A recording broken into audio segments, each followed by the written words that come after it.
হরিবল ভক্তমণ্ডলী সকলে শ্রীচরণের শতকোটি দণ্ডপদ প্রণাম ভক্তি গ্রহণ করবেন। স্বাগতম জানাই পরমসত্য পরমেশ্বর ভগবান চ্যানেলের পক্ষ থেকে সকলকে কৃষ্ণপ্রীতি শুভেচ্ছা ও ভক্তি গ্রহণ করবেন। আজকে আমরা আস্বাদন করব শক্তি অনুপ্রেরণার সময়ের মূল্য উপলব্ধি সম্পর্কে।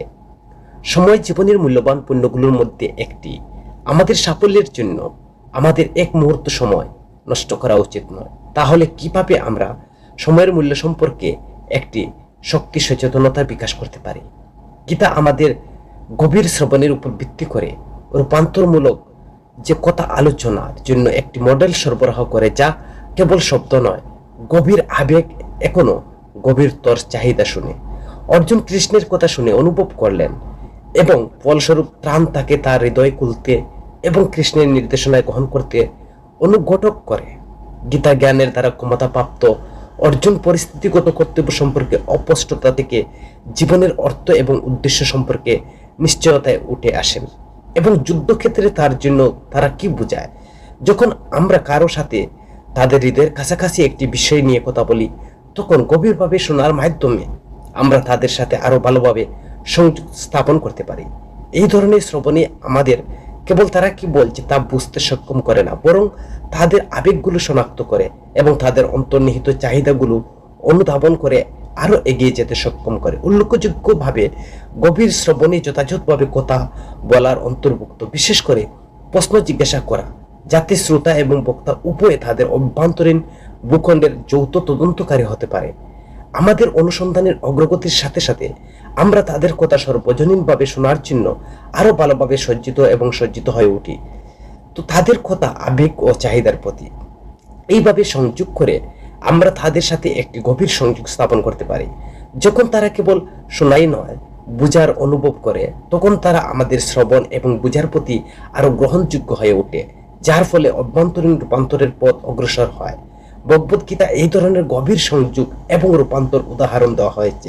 প্রাথমিকভাবে অর্জুন যুদ্ধে লিপ্ত হওয়ার বিশেষ তার সংযম প্রকাশ করেন এবং কৃষ্ণ তাকে আরো গভীরে নিয়ে যাওয়ার জন্য উৎসাহিত করেন, যথাযথভাবে প্রতিক্রিয়া জানান। মজার বিষয় হলো, কৃষ্ণের দৃষ্টিভঙ্গি পাল্টা সংজ্ঞামূলক। তিনি কাপুরুষ দুর্বলতার কাছে আত্মসমর্পণ করার জন্য অর্জুনকে তিনি তিরস্কার করেন। যদিও যুদ্ধ ঠিক আগে যুদ্ধ না করার সিদ্ধান্ত নেওয়ার জন্য এটি একটি সম্ভাব্য প্রেরণা ছিল অর্জুনের, এটি অর্জুনের প্রেরণা নয়। কৃষ্ণ তা জানেন, কিন্তু তিনি চান অর্জুন তার উদ্বেগ প্রকাশ করুক। এতএব তিনি অর্জুনের অনুপ্রেরণা সম্পর্কে সর্বাধিক দর্শকের অনুমান কি হবে তা তিনি কণ্ঠ দিয়েছেন। কৃষ্ণের কথা শুনে অর্জুন প্রায় ক্রুদ্ধ হয়ে উত্তর দেন। অর্জুন কৃষ্ণের কথা শুনে অনুভব করেন এবং ফলস্বরূপ ত্রাণ তাকে তার হৃদয় খুলতে এবং কৃষ্ণের নির্দেশনা গ্রহণ করতে অনুঘটক করেন। গীতা জ্ঞান দ্বারা ক্ষমতাপ্রাপ্ত অর্জুনের পরিস্থিতি কর্তব্য সম্পর্কে অস্পষ্টতা থেকে জীবনের অর্থ উদ্দেশ্য সম্পর্কে নিশ্চয়তায় উঠে আসেন। যুদ্ধক্ষেত্রে তাদের জন্য তারা কি বোঝায় জোর দিয়ে বললেন যে উদ্বেগ আর গভীরতা এবং বৃহত্তর। তিনি যে যুদ্ধ নৈতিকতা প্রশ্নবিদ্ধ হতে পারে যদি অনুশোচনা না হয়। উদ্বেগের কথা বলার সময় তিনি তার পরিস্থিতির নৈতিক জটিলতাকে স্বীকৃতি দেন এবং তার উপায় বের করার অক্ষমতা স্বীকার করেন। এক কিংবদন্তি স্টিভ জবস ছিলেন। তিনি কম্পিউটার আবিষ্কার করেন, আইপড এবং আইপ্যাড বিভিন্ন জীবনযাত্রার বা জগতের জীবনযাত্রার মানটিকে তিনি পরিবর্তন করেছেন। তার অসাধারণ উৎপাদনশীলতার রহস্য জিজ্ঞাসাবাদে তিনি যা বলেছিলেন তাকে সকলকে অবাক করে দিয়েছিলেন। তিনি প্রতিদিন সকালে ঘুম থেকে উঠতেন এবং তিনি ভাবতেন, আজকে আমি মরতে যাচ্ছি, ধরুন আজ আমার শেষ দিন, আমার অগ্রাধিকারগুলো কি হবে? আমি যদি কাজ না করি তার মানে এটি নিম্ন অগ্রাধিকার, আমাকে আরো গুরুত্বপূর্ণ কাজে প্রকাশ করতে দিন। তবে স্টিভ জবস সম্ভবত জেনে অবাক হবেন যে তার যে চিন্তা বা এই শিল্পটি আধ্যাত্মিকতার একটি নিয়ম বা প্রস্তাবিত ছিল। কবি সাধক নারায়ণ বলছেন, কল্যাণের সাধন করতে চাইলে দুটো চিন্তা ভুলে যেও না। তুমি কি করতে চাও, তুমি কি চাও। আমরা ভগবানকে স্মরণ করি, সবাই ভালো করে জানে আমাদের ভগবানকে স্মরণ করার কথা বা ভগবানকে আমাদের ভক্তি করতে হবে, শ্রদ্ধা করতে হবে। কিন্তু কবি নারায়ণ বলেন, সবার আগে তোমার মৃত্যুকে স্মরণ করতে হবে। এটি হচ্ছে প্রথম কাজ। দ্বিতীয় কাজ হচ্ছে ভগবানকে স্মরণ করা, ভগবানের সান্নিধ্যে যাওয়া, তারপর তোমার জীবনকে কর্তব্যবোধ কর্ম পালন করা। কেন বললেন তিনি? কারণ অন্যথায় আমরা সবকিছু স্থগিত রাখবো। আমি যদি আমার এই বিলম্বের রোগটি করা উচিত, বা এই বিষয়টি আমার বোঝা উচিত, যার ফলে আমাদের প্রাণ প্রাপ্ত যে সমস্ত অনুগ্রহ নষ্ট হয়ে যায়, সেই জন্য এটির মোকাবিলা করার জন্য আপনাকে মৃত্যু স্মরণ করতে হবে। মৃত্যুর মাধ্যমে আমাদের সকল অহংকার এর পরিসমাপ্তি ঘটে। এই জগতে সবাই ভাবছেন আমি শ্রেষ্ঠ, এই জগৎ এমন, জগতে যে আছে সে তার জায়গা থেকে সে তাকে শ্রেষ্ঠ মনে করে। এখানে প্রত্যেকেই চিন্তা করছেন এইরূপ, কে শ্রেষ্ঠ হবে প্রকৃতির দ্বারা নিয়ন্ত্রিত, প্রত্যেকেই জানে যখন মৃত্যু আসে সকল বিষয় পরিসমাপ্তি হয়। জন্মের সাথে সাথে মৃত্যু আসে, জন্ম মানেই তো মৃত্যু। শ্রীকৃষ্ণ বলছেন তুমি বন্ধন থেকে মুক্তি পেতে চাও, আর এই বন্ধন কি জানো? জন্ম বন্ধন, এটা হচ্ছে বড় বন্ধন। ভগবান নিজে তার অন্য রূপ এবং কার্যকলাপ সম্পর্কে তিনি ভগবত গীতায় বলছেন। অর্জুন দুটো প্রশ্ন করেছিলেন, তিনি ভগবানের উদ্দেশ্য জানতে চেয়েছিলেন। ভগবান বললেন তিনি কালরূপ ধ্বংস করেন, কালরূপে তিনি এই জগৎকে ধ্বংস করেন। একজন তার গুরুদেবের কাছে আসলো এবং এসে জিজ্ঞাসা করলো, হে গুরুদেব, আপনার নির্দেশ অনুসারে আমি আমার মনকে নিয়ন্ত্রণ করার জন্য প্রচেষ্টা করছি, অনেকবার চেষ্টা করেছি, মন তো নিয়ন্ত্রণ হয় না গুরুদেব। এখন এখানে আবার বা মন এই মুহূর্তে এখানে আছে, আবার আরেক মুহূর্তে সেখান থেকে চলে যায়, মনটা স্থির থাকে না। নিয়মিত আমি চেষ্টা করেই যাচ্ছি, কিন্তু গুরুদেবের কাছে তিনি বিনীত অনুরোধ করছেন, হে গুরুদেব আমাকে একটু কৃপা করুন। তখন গুরুদেব মাথা নিচু করে বসেছিলেন, আর মাথা তুলে তিনি বলছেন, কি বলবো পুত্র, আমি যা দেখছি এখন তা সত্যি উদ্বেগজনক। আপনি তো 7 দিনের মধ্যে মারা যাচ্ছেন। যেই এই কথাটি শুনলো গুরুদেবের কাছ থেকে লোকটি, তখন সে ভাবলো যে তার পার নিচে থেকে মাটি সরে গেল। এই সময় গুরুদেবের এমন ভাবে বলছেন যে অবশ্যই তিনি সব জানেন। গুরুদেব ছিলেন তিনি ত্রিকালদর্শী, তার বিচারদর্শী, তিনি ভবিষ্যৎ দেখতে পান। তাই তিনি চিন্তা করছেন আমি 7 দিনের মধ্যে মারা যাব। তিনি গুরুদেবের চরণে পড়ে গেলেন এবং বললেন, আমি এখন কি করতে পারি গুরুদেব? গুরুদেব বললেন, দেখো মৃত্যু অনিবার্য, কেউ তো তাকে আটকাতে পারে না, আর মৃত্যুর কবলে সবাই পড়তে হবে। জন্মিলে মৃত্যু, কে তা করে? কৃষ্ণ তা করেন, দেবতারা তো পারে না। কৃষ্ণের সবকিছু করে ধ্বংস করেন, তিনি লালন করেন, তিনি পালন করেন, তিনি জন্মান। ঠিক যেমন কাউকে মৃত্যুদণ্ড দেওয়া হয়, কেউ তাকে রক্ষা করতে পারে না, একমাত্র রাজা প্রেসিডেন্ট তাকে বাঁচাতে পারে। তাই এই জগতে মৃত্যুদণ্ডের সাজাপ্রাপ্ত হয়ে এসেছি আমরা সবাই।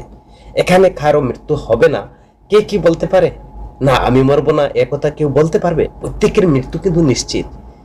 কেউ আজকে মরবে, কেউ কালকে মরবে, কেউ পরশু মরবে, কিন্তু তার মৃত্যুটা হচ্ছে একবারে 100%। কেউ কি এইভাবে বা ভেবেছে তোমার সব বিষয়ে খোঁজ নেবে? তখন লোকটি কি গুরুদেবের কাছ থেকে সে বিদায় নিয়ে তার গৃহে ফিরে চলে গেল এবং সদা সর্বদা সবসময় তার মৃত্যুর কথা চিন্তা করতে লাগলো। এবং 7ম দিনের লোকটি আবার ফিরে এলো গুরুদেবের কাছে। এখন তার পৃথিবীতে জীবন সম্পর্কে বা তার যে দৃষ্টিভঙ্গি সব তার চেঞ্জ হয়ে গেছে, পরিবর্তন হয়ে গেছে। যখন তার বেঁচে থাকার জন্য আশা ছিল আর মাত্র 7 দিন, আর 7 দিন বাকি আছে, এটা কেমন ব্যাপার ভাবুন তো নিজের বেলা। আমি যদি এরকম শুনি তাহলে আমার কি রকম হবে অনুভব? তখন কোনো চিন্তাই থাকবে না তার ভিতরে। সে তো প্রথমেই যে সময় শুনছিল লোকটি, তখনই তার মাটি সরে গিয়েছিল এমন অনুভব করেছিল। আর এই যে 7 দিনের ভিতরে মারা যাব, তখন তো তার ভিতরে আসছে না কোনো রাজনৈতিক দল বিষয় নিয়ে চিন্তা করা, আলাপ করা, নাকি কোনো প্রতিবেশী কে কি করছে, কার কি বিষয়, এই সম্বন্ধে তার কোনো আলাপ নেই, নাকি আপনার আত্মীয় স্বজন কে কি করছে সেই বিষয়ে তার কোনো সংবাদ নেই, বা তার কোনো বিষয়। সে এখন এমন ভাবে তার মনটাকে সে নিয়ন্ত্রণ করতে পারছে, কতটা গুরুত্বপূর্ণ। তারপর সে তার সব জড়জাগতিক যে চিন্তা মন থেকে চলে গেছে। কে কোনটা করছে, খেলা কোন টিম জিতলো আর কোন টিম হারলো, ফেসবুকে কে বা কোন পোস্ট করলো, কে কি মন্তব্য করলো, এই সমস্ত জাগতিক চিন্তা তার মন থেকে উদা হয়ে গেল। ধীরে ধীরে রাগ, ক্রোধ, হিংসা, ঘৃণা সংযুক্ত হলো এবং ঘৃণার বশীভূত হতে শুরু করলো। তখন আজকে তিনি আবার তার গুরুদেবের কাছে আসলেন, কারণ আজকে তার শেষ দিন তিনি পৌঁছেছেন। গুরুদেবকে বললেন, দয়া করে আপনি আমাকে বলুন আমার এখন করা কি উচিত বা কি না করা উচিত। তো আমি আপনার করুণা এখন এখানে এসেছি। গুরুদেব বললেন, আপনি কি আমার এখান থেকে চলে যাওয়ার পর 2-1 দিন ভগবানের কথা ভাবতে পেরেছিলেন? হে গুরুদেব, আমি আপনার এখান থেকে চলে যাওয়ার পর যখন আমি আপনার কাছ থেকে শ্রবণ করেছি যে আমি 7 দিনের ভিতরে মারা যাব, 7 দিন পরে। তো ভগবানকে আমি এক মুহূর্ত ভুলে যাইনি গুরুদেব, আমার সব সময় একই চিন্তা ভাবনায় কাব্যত ছিল। তো গুরুদেব বললেন, আপনি কি জানেন আপনি কেন ভাবছেন ভগবান এখন, কেন কৃষ্ণ স্মরণ করতে পারছেন? কারণ তুমি আজ তোমার আয়ু শেষ দিন, এটা তোমার মনের ভিতরে তোমার রয়েছে। তো এটি আপনার জন্য বুদ্ধির দৃষ্টিভঙ্গি পাল্টে দিয়েছে। তিনি বলছেন যে এটি কিভাবে জ্ঞানের উপর উঠতে পারে। আমরা যেভাবে সক্রিয় হয়ে উঠি এবং মনের মধ্যে সমসাময়িক অনুভূতি তৈরি হয়। আমি যখন ঘুম থেকে উঠি তখন আমি প্রতিদিন তাকাই, আমি মনে করি আজ আমার শেষ দিন, আমার বুদ্ধিতে এই জ্ঞানের অংশটুকু দিতে পারি, আজ আমার শেষ দিন হতে পারে, তা দিয়ে আমি কি করব। তখন আমরা ভগবানের প্রতি শরণাগতি হতে পারবো, আর তখন আমরা সদা সর্বদা ভগবানকে স্মরণ করতে পারবো, তার উপাসনা করতে পারবো এবং মনকে একাগ্রত করে তার চিন্তায়, তার ভাবনায় নিজেকে নিযুক্ত করতে পারবো।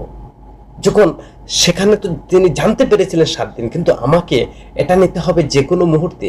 আজকে ঘুম থেকে উঠে আমাকে স্মরণ করতে হবে, আমাকে আজকে দিনের হয়তো আমার জীবনের শেষ দিন। তাই ভাবনা থাকলে তোমার অনাচার আসবে না, তখন সে নিষ্ঠাবান হয়ে যাবে এবং জ্ঞান বৈরাগ্যের উদয় হবে। তখন তিনি সর্বদা ভগবানকে স্মরণ করতে সক্ষম হবেন।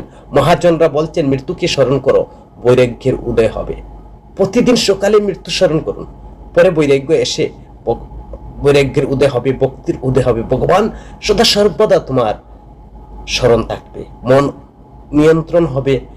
অযত্নকে দূরে রেখে কিভাবে জীবনের গতিকে এগিয়ে যেতে হয় তার শিল্প।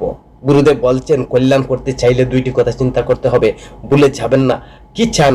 আমরা ভগবানকে স্মরণ করি, সবাই জানে আমাদের ভগবানকে স্মরণ করা উচিত। যে কারণে সর্ব উৎকৃষ্ট গতি হলো পরমেশ্বর ভগবান শ্রীকৃষ্ণের সন্ধান করা, পুনঃ জন্ম মৃত্যুর বন্ধনের আবদ্ধ থেকে নিজেকে অস্তিত্ব টিকে রাখার সংগ্রাম থেকে মুক্ত করা।